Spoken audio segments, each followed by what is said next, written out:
Hello दोस्तों, नमस्कार। आपका मेरी छोटे की वीडियो में फिर से एक बार दोबारा स्वागत है।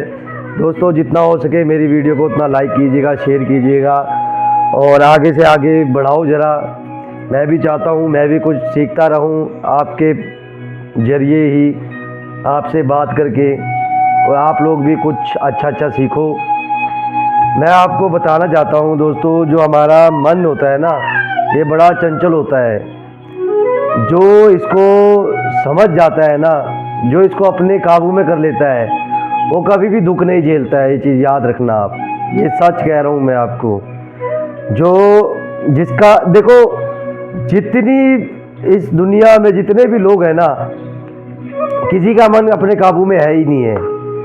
और सबसे बड़ा कहना एक ना, मनुष्य जाति के लिए शराब भी कह लो, यही मिला हुआ है। क्योंकि जिसके काबू में मन नहीं है ना, वो सारे गलत काम भी करता है। चाहे उसमें 4 गलत काम आए, चाहे 5 आए, चाहे 6 आए, कुछ ना कुछ गलत काम करता ही है वो।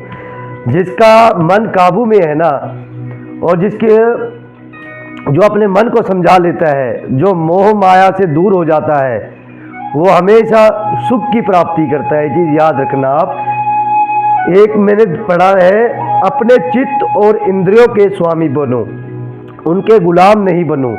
मतलब क्या है? अपने चित्त और इंद्रियों के स्वामी बनो। जो आपका मन है ना, उसके स्वामी बन जाओ आप उसके गुलाम मत बनो। क्योंकि मन ऐसी चीज है ना, जो चीज आप देखते हो आंखों से, आपको चीज पसंद आती है, कोई भी चीज हो, चाहे वो लड़की हो, चाहे कोई वस्तु हो, चाहे कोई गाड़ी हो, कोई भी चीज हो, मन उतावला हो जाता है, चंचल है, उसको चाहिए होती हैं चीजें। उस वैसे मत बनो, उसको मन को अपने काबू में करो बस। अपने चित्त और इंद्रियों के स्वामी बनो, उनके गुलाम नहीं बनना। इंद्रियों की गुलामी से मुक्त, यही मोक्ष है। जो अपने मन को काबू में कर लेता है, जो अपनी इंद्रियों को काबू में कर लेता है ना, वो मोक्ष की प्राप्ति के लायक होता है इंसान।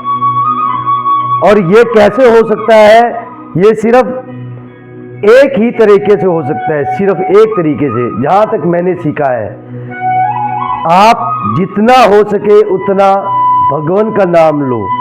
हमारे जो बताए गए ना श्री कृष्ण जी, इनका नाम लोगे ना, आपका मन इनके अंदर बिल्कुल डूब जाएगा। आपके अंदर किसी चीज के प्रति लालच नहीं रहेगा, किसी चीज की कहते मोह वासना रहेगी नहीं। श्री कृष्ण जी का नाम लो। थोड़े कष्ट देखो जिंदगी में, जिंदगी का नाम ही कष्ट। जिसकी जिंदगी में दुख है ना, जिंदगी वही होती है जो दुख को भी सुख में बदल दे, सुख की तरह उसको सह लेना, वही असली मुक्ति की प्राप्ति है। चीज याद रखना, मन इतना खतरनाक है। मन ही, ये हमारा जो शरीर है ना, मन आपका जो है, इसी शरीर के बल पे दूसरे से लड़ाई भी करवा देगा, झगड़ा भी करवा देगा। बल तो आपके जो शक्ति है वो आपके शरीर की यूज होगी, पर वो सब कुछ जो करवाता है ना, वो मन करवाता है। जिसका मन काबू में है ना, उसकी बुद्धि भी हमेशा सीधे रास्ते में चलती है। चीज याद रखना आप। और यहाँ पे है, सुख मत मांगो, सुख के स्वामी बनना सीखो। हमेशा जिंदगी में जो है ना, कभी भी सुख मांगना छोड़ दो। चाहे आप अपने माँ बाप से मांगते हो, चाहे भगवान। आजकल लोग क्या करते हैं, मंदिर में किस लिए जाते हैं लोग? सिर्फ भगवान हमारी ये इच्छा पूरी कर देना, हमारी वो इच्छा पूरी कर देना। मैं आपके 101 रुपये चढ़ाऊंगा, आपको मैं प्रसाद चढ़ाऊंगा, मुझे इस बार ही पास करवा देना। वो कहाँ से पास करवा देंगे आपको, जब आपने पढ़ाई नहीं की होगी उस चीज़ की। ठीक है। और कई तो इसलिए मांगते हैं कि हे भगवान, जो कोई इंसान किसी लड़की को पसंद करता है, हे भगवान मुझे इस लड़की से मिलवा दो, मेरी इससे शादी करवा दो, मैं सब कुछ छोड़ दूंगा, सब कुछ बदल दूंगा। ऐसे सुख मांगने बंद कर दो, भगवान का नाम लो बस। सुख मांगना बंद करो, सुख अपने आप मिलेंगे। सुख में बदल जाएगा दुख भी। सुख के स्वामी बनना सीखो।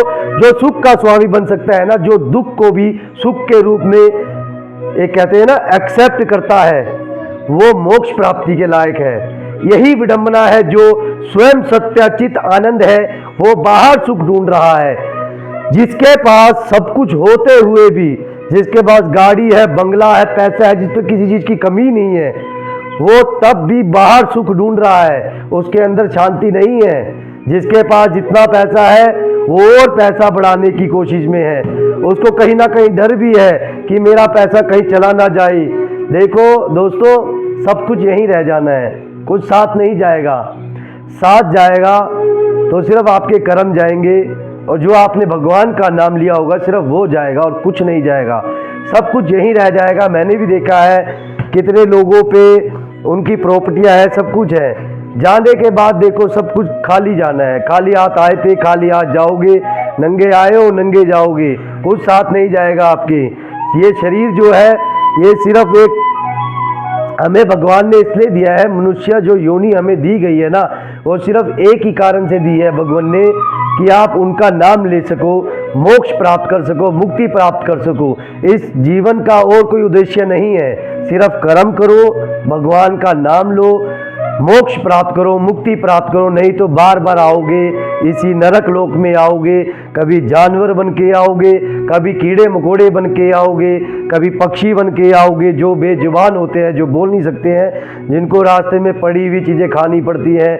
ना मिले तो नहीं खाना पड़ता है। वैसे भगवान ऐसा नहीं करता है कभी। भगवान ने जिसको इस पृथ्वी पे जिसको जन्म दिया है ना, उसको खाने के लिए भगवान ने दिया ही दिया है, चाहे उसके पास हो चाहे ना हो, कभी भूखा नहीं जाता है। बस मैं ये चीज़ कहना चाहूँगा, अपनी ज़िंदगी में अच्छे कर्म करो, भगवान का नाम लो।